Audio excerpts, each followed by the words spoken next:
हटिए ना आगे से, आगे से हटिए ना, आगे से, आगे से।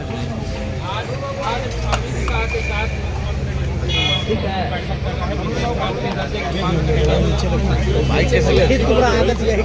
मांग करें और बताएं कि 19 सालों में अरे किसका मोबाइल है यार? मुख्यमंत्री नीतीश कुमार जी की नीतियों में क्या क्या कमियां रही, कमलेश मोबाइल अपनी विफलताओं का समझ रखें मुंह पे लगा दीजिएगा। और ये ब्यौरा रखते हुए वो इस बात की मांग करें कि बिहार को विशेष राज्य का दर्जा मिलना चाहिए।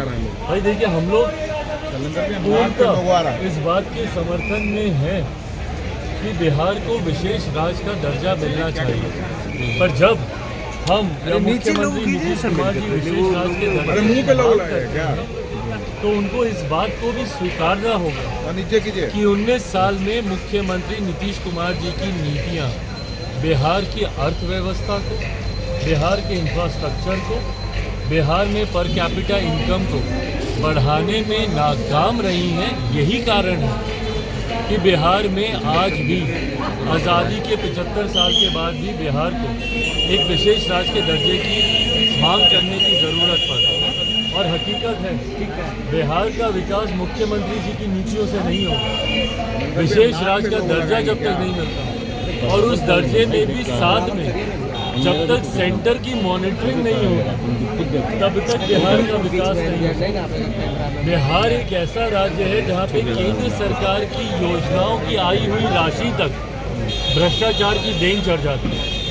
विभिन्न केंद्र सरकार की योजनाओं में जो राशि केंद्र सरकार बिहार को भिजवाती है वो तक भ्रष्टाचार की देन चढ़ जाती है। तो ऐसे में जब विशेष राज्य के दर्जे की बात की जाती है तो इस बात को भी सुनिश्चित किया जाना चाहिए कि केंद्र सरकार की मॉनिटरिंग के माध्यम से ही इस विशेष राज्य के दर्जे की राशि या जितनी इसमें सहूलियतें हैं, सुविधाएं हैं, उसका इस्तेमाल या पूर्ण रूपेण उसका इस्तेमाल तभी हो पाएगा जब साथ में केंद्र सरकार इसकी मॉनिटरिंग भी करेगी। हाँ, बनारस जाएंगे रैली का।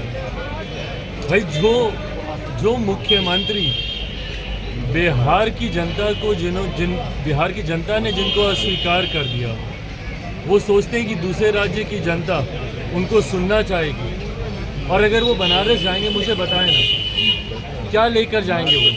बनारस पूर्वांचल में ही है, बिहार और बनारस कोई बहुत दूर दूर तो है नहीं। क्या बनारस के लोग नहीं जानते कि मुख्यमंत्री नीतीश कुमार जी ने बिहार में क्या किया है? हकीकत है, आप जाकर देख लीजिए बनारस को। अभी कुछ दिन पहले अभी हम गए हुए थे बनारस में, पार्टी का भी एक कार्यक्रम था और वहाँ पर हम दर्शन के लिए भी गए थे, काशी विश्वनाथ। आप बनारस को जाकर देख लीजिए, प्रधानमंत्री की लोकसभा है। सिर्फ इस नाते ही नहीं, पर जिस तरीके से उस क्षेत्र का विकास हुआ है, वहाँ के आप मंदिर को ही देख लीजिए। मुझे एक उदाहरण के तौर पर बिहार का कोई एक ऐसा मंदिर बता दें। काशी विश्वनाथ का जिस तरीके से विकास किया गया, क्या बिहार में किसी ऐसे मंदिर का विकास किया गया? और मैं सिर्फ आस्था से जोड़ के इसको नहीं बोल रहा, रेवेन्यू जनरेशन भी होता है भाई इससे, बिहार की अर्थव्यवस्था इससे बेहतर होती है। तो जब ये बनारस जाएंगे, मुझे बताएं ना बिहार का कौन सा मॉडल लेकर जाएंगे? क्या जाकर बताएंगे बनारस के लोगों को कि भैया हम उसी प्रदेश से आए हैं जहाँ पे आए दिन हत्याएं होती हैं, या हम उस प्रदेश से आए हैं जहाँ के लोग दूसरे राज्यों में जाने के लिए मजबूर हैं शिक्षा के लिए, रोजगार के लिए, या हम उस प्रदेश से आए हैं जहाँ पे शराबबंदी तो है पर खुलेआम वहाँ पे शराब जाती है और इन्हीं सीमावर्ती इलाकों से शराब वहाँ पे जाती है।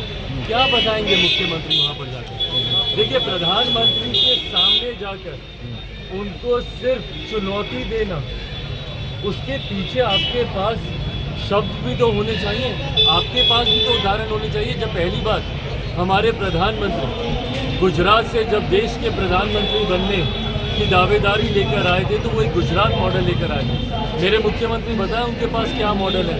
सिर्फ वहाँ पर जाकर उनके सामने अपनी बेइज्जती कराना, ये उचित नहीं है ना। कैसे देखते हैं भाई? हम इसमें क्या देखेंगे? बताएं, यहाँ पे बिहार कांग्रेस के लोग, ये लोग जो बहुत विकास की बातें करते हैं, ईमानदारी की बातें करते हैं, हाथ कंगन को आरसी गई तो सामने सामने की बात है ना, इसको तो झुटलाया नहीं जा सकता।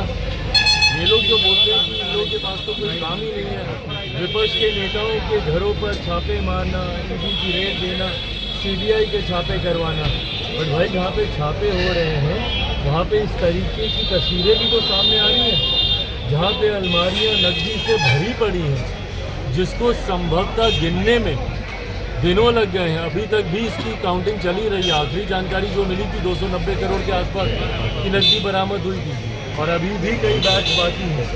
तो ऐसे में बताएं कांग्रेस के नेताओं को इन बातों का जवाब देना ज़रूरी है।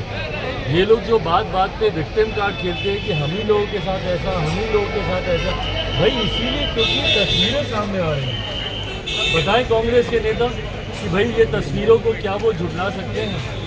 जवाब कांग्रेस के नेताओं को देना होगा और बिहार कांग्रेस को इस बात का भी जवाब देना होगा कि जब नए मुख्यमंत्री जो इनके तेलंगाना के बने हैं और वो बिहारियों के डीएनए पे सवाल उठाते हैं, इन तमाम बातों का जवाब देना बिहार कांग्रेस, क्या वो इनको स्वीकार करती है?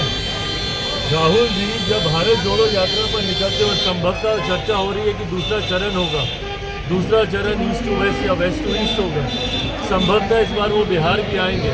तो जब वो बिहार अगर वो आएंगे तो क्या वो इस बात से सहमत है कि जब तेलंगाना के डीएनए को बिहार के डीएनए से बेहतर तेलंगाना के नए मुख्यमंत्री जो कि कांग्रेस के हैं, जब वो इन बातों को कहते हैं? हकीकत है कि कांग्रेस की फजीयत से किसी बात से और कांग्रेस जनता के बीच अपना विश्वास नहीं बना पाती इन्हीं कारणों की वजह से, जहाँ इनके लोग भूल जाते हैं कि कांग्रेस अगर या तो आप मान लीजिए भैया कि एक क्षेत्रीय पार्टी ही बनकर रह गई है कांग्रेस, अगर सिर्फ तेलंगाना में ही कांग्रेस को राजनीति करनी है तो ये बयान बिल्कुल सही है भैया। फिर आप बाकी राज्यों के डीएनए को आप गाली दीजिए, एक क्षेत्रीय दल बन के रह जाइए।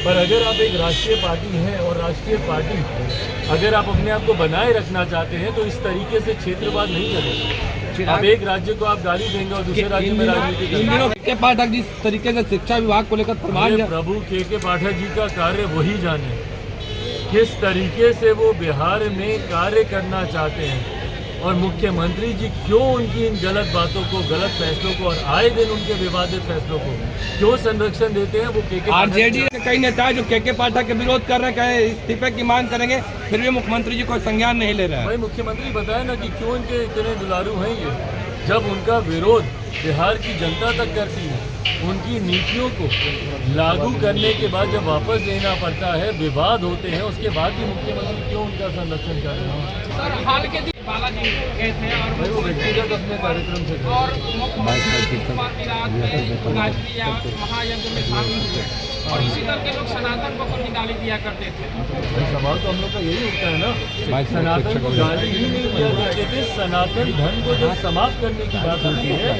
तो उस पर ये लोग खामोश रहते हैं। तथाकथित जो इंडिया अलायंस है उसमें एक बार इसके विरोध में वो लोग बात करना ज़रूरी नहीं समझते। सनातन को गाली दी जाएगी, उस गठबंधन में ये लोग रहेंगे, पर उसके बाद इसी धर्म का पालन ये लोग अपने व्यक्तिगत कार्यों के लिए या अपने और मनोकामनाओं को पूरा करने के लिए करेंगे। तो ये दोहरी रणनीति सही नहीं है।